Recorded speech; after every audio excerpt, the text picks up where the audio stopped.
Hello les amis, je vous retrouve pour une nouvelle vidéo sur le football français et la Ligue 1 et je vais vous présenter le débrief en statistique du match Lille contre PSG, un match qui avait lieu ce vendredi 28 août pour le compte de la deuxième journée et un match qui s'est terminé sur un nul, 2 buts partout, un nul assez incroyable car les Lillois menaient 2-0 à la 90e minute et les Parisiens ont marqué 2 buts dans les arrêts de jeu. C'est assez hallucinant ce qui s'est passé. Et donc, pour revenir in extremis dans le match, c'est vrai que les Parisiens ont poussé toute la rencontre. Les Lillois ont mené en première mi-temps, les Parisiens ont poussé. Et puis Lille, sur une contre-attaque, a marqué à la 84e minute. Là, on pense que le match était plié. Et non, les Parisiens ont marqué 2 buts dans les arrêts de jeu pour faire un deuxième nul 2-2 consécutif. Après le match à Rennes, où ils étaient menés 2-0, ils sont revenus à 2-2. Et ben, ils ont refait pareil à Lille. Mais en attendant, les Parisiens ont fait 2 matchs nuls après 2 rencontres. Ils ont presque perdu des points, on va dire. Alors dans cette vidéo, on va revenir sur les buts de cette rencontre, mais surtout sur les statistiques des deux équipes pour comprendre un petit peu le déroulé du match. Et on terminera la vidéo par le classement de la Ligue 1 mise à jour. C'était donc le premier match de la deuxième journée. Et donc Lille a ouvert le score en première mi-temps par Haraldson à la 21e minute. Donc Lille menait 1-0 à la mi-temps.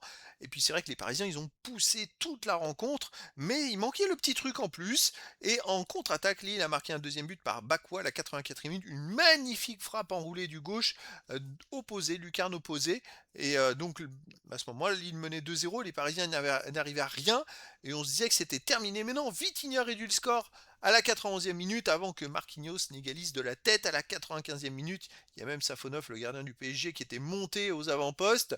Alors, bon, il marque à la 95e, je crois qu'il normalement il y avait que 3 ou 4 minutes d'arrêt de jeu, mais c'était bien au-delà. Bon, je n'irai pas plus loin. Alors, on va aller voir les statistiques des deux équipes. Il y a eu 72,8% de possession de balle à 27,2% pour le PSG, 810 passes tentées à 297, 735 passes réussies à 249, 90,7% de passes réussies à 83,4%. Collectivement, les Parisiens sont dans leur standard habituel, on va dire même au-dessus. En même temps, ils n'avaient pas trop le choix puisqu'ils ont été menés dès la 21e minute. Ils ont été menés toute la rencontre. 12 occasions à 8 pour les Parisiens, par contre seulement 1,29 buts attendus à 1,09 pour le PSG. Les Parisiens, en ayant eu autant de domination de balles, de possession de balles, n'ont pas fait grand-chose, mais se sont pas créé beaucoup d'occasions. Et c'est vrai que les Lillois ont marqué très rapidement, donc ils n'avaient pas de nécessité d'attaquer et d'aller chercher, on va dire, indirectement des XG, des buts attendus, tandis que les Parisiens qui n'avaient pas le choix d'aller en chercher, bah, ils arrivaient à rien. 18 tirs à 9 pour le PSG et 4 tirs cadrés partout. Les Parisiens ont tiré 2 fois plus que les Lillois, et ils ont cadré autant de tirs que les Lillois. Un tir contré partout, un poteau à 0 pour le PSG. Voilà le problème du PSG, c'est qu'ils ont cadré que 4 tirs sur 18, c'est trop peu. C'est un nul un peu miraculeux, on va dire. Les autres statistiques, 5 hors-jeu à 0 pour Lille, 5 corners à 0 pour le PSG, 17 centres à 8 pour le PSG, 8 interceptions à 7 pour Lille, 14 tacles à 13 pour Lille, 37 duels gagnés partout, 2 arrêts partout, 11 fautes à 7 pour Lille, 2 jaunes à 1 pour Lille, pas de rouge, là aussi des statistiques plutôt équilibrées. Il y a eu juste plus de centres côté PSG, plus de corners, mais quand on voit l'ultra domination collective des Parisiens, ça ne se traduit pas d'un point de vue statistique. Autant de tacles, autant de duels gagnés. Donc en fait, les Parisiens ont eu une domination stérile. Il manque le petit truc en plus qui fait qu'ils faisaient des différences les autres saisons. Là, ça fait quand même 2 matchs nuls de suite. Alors, 2 matchs nuls contre 2 équipes qui ont fini dans les 5 premiers du dernier championnat, puisque Lille a fini troisième et Rennes a fini cinquième, il me semble. Donc c'est pas n'importe où. Malgré tout, c'est quand même un petit PG en ce début de saison qui, juste avant ces 2 matchs nuls, avait perdu aussi le trophée des champions à Lens. C'est quand même à souligner, c'est-à-dire qu'ils ont affronté 3 équipes sur leurs 3 derniers matchs. Ils ont joué 3 fois à l'extérieur contre 3 équipes qui ont fini dans les 5 premiers du dernier championnat.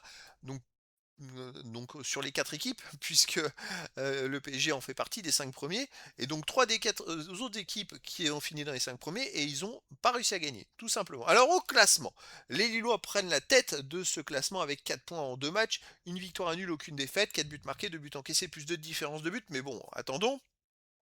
Il y a d'autres équipes qui vont encore jouer, c'était le premier match de la deuxième journée. Le PSG n'est que sixième avec 2 points. Et oui, il y a 2 matchs nuls. Les matchs nuls, c'est qu'un point, donc ça rapporte pas grand-chose. 4 buts marqués, 4 buts encaissés, zéro de différence de but. Alors potentiellement, si Monaco, Lyon, Lens ou Marseille gagnent, ils pourraient avoir 4 points d'avance sur le PSG. Autant en profiter. C'est vrai que c'est assez inédit comme situation. Donc voilà, c'était donc le débrief en statistique du match Lille contre Paris Saint-Germain. Un match qui s'est terminé sur un nul 2 buts partout. Voilà les amis, je vous dis à très bientôt pour une nouvelle vidéo.